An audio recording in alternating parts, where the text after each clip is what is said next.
I come to the floor today to discuss what I've seen happen now over the last 100 days of the Biden administration, and that's President Biden seems to be doubling down on some of the failures of the Obama administration. Last week, as the ranking member of the Senate Energy and Natural Resources Committee, I released a report, and it's called Solyndra Syndrome and the Green Stimulus Delusion. Solyndra Syndrome. Right. And I'll tell you, Mr. President, I think it's an important thing to highlight because this 20-page report really is an in-depth look at the failed green energy policies under the Obama administration. And now what we're seeing is President Biden is determined, in my opinion, to repeat them on a much larger scale. In 2009, under the direction of President Obama, Democrats passed a partisan stimulus spending bill. The legislation included $90 billion for green job training, for green energy loans, and for high-speed rail.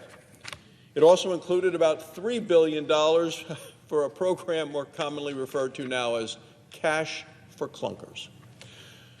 Well, this bill was, the goal was to produce millions of green energy jobs. They wanted to do it by investing taxpayer dollars in emerging green energy companies and also subsidizing new vehicles. So what did American taxpayers get for all of this money? What did they get as a return on this hefty investment? Well, they didn't get the promised jobs. They got boondoggles. Billions of taxpayer dollars wound up wasted on green tech companies through loans or grants. Several of the companies then failed. The most famous of these was, of course, Solyndra. This was a solar panel company with many personal ties to the administration. It was located in California, received over $500 million in government-backed loans. Vice President Biden at the time, Vice President, was actually the one who announced that Solyndra would receive hundreds of millions of taxpayer dollars. Well, not too long after that, headlines across the nation told the story of what happened next.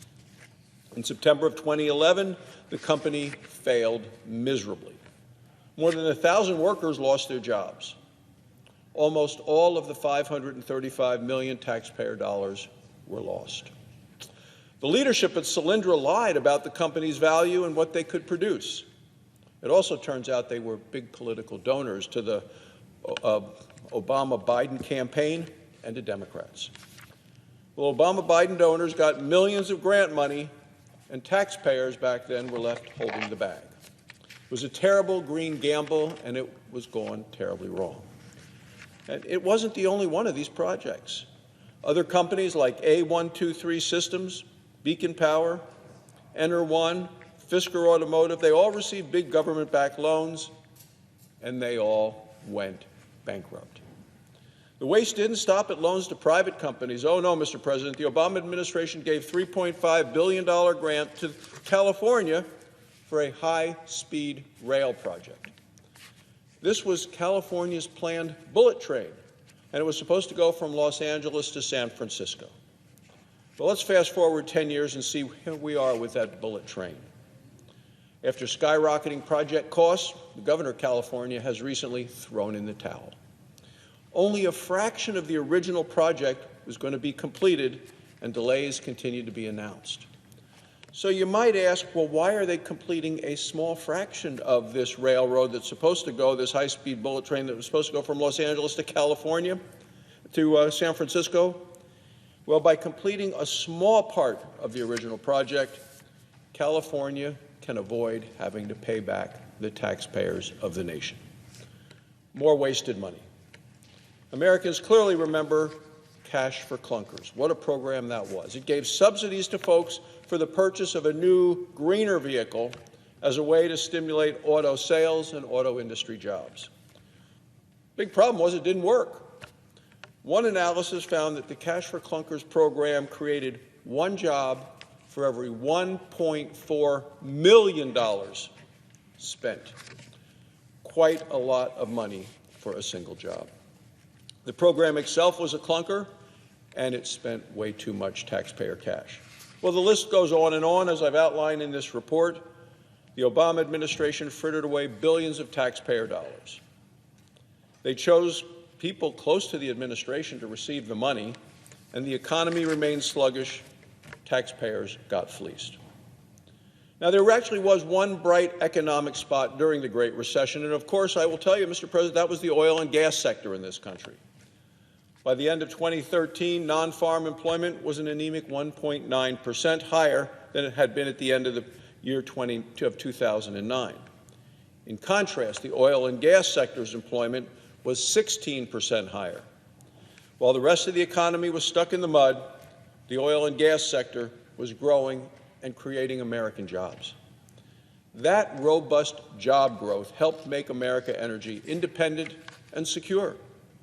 You would think that the lessons from the failed 2009 stimulus and the U.S. energy boom would be obvious and would be repeated today, but the Biden administration seems blinded by the Solyndra syndrome. President Biden wants to use the exact same playbook now, and this time with a much heftier price tag. The president wants to spend trillions of dollars, not just billions. Included in that spending would be hundreds of billions of dollars in green job training programs, green energy financing, increased high-speed rail, new electric vehicles. It's the same plan that failed under President Obama. At the same time, the Biden administration is recycling far-fetched so-called jobs plan. The Biden administration is attacking oil and gas jobs, good jobs that people have today. On his first day in office, President Biden signed an executive order to kill the Keystone XL pipeline. Now, this eliminated the prospect of 11,000 American jobs.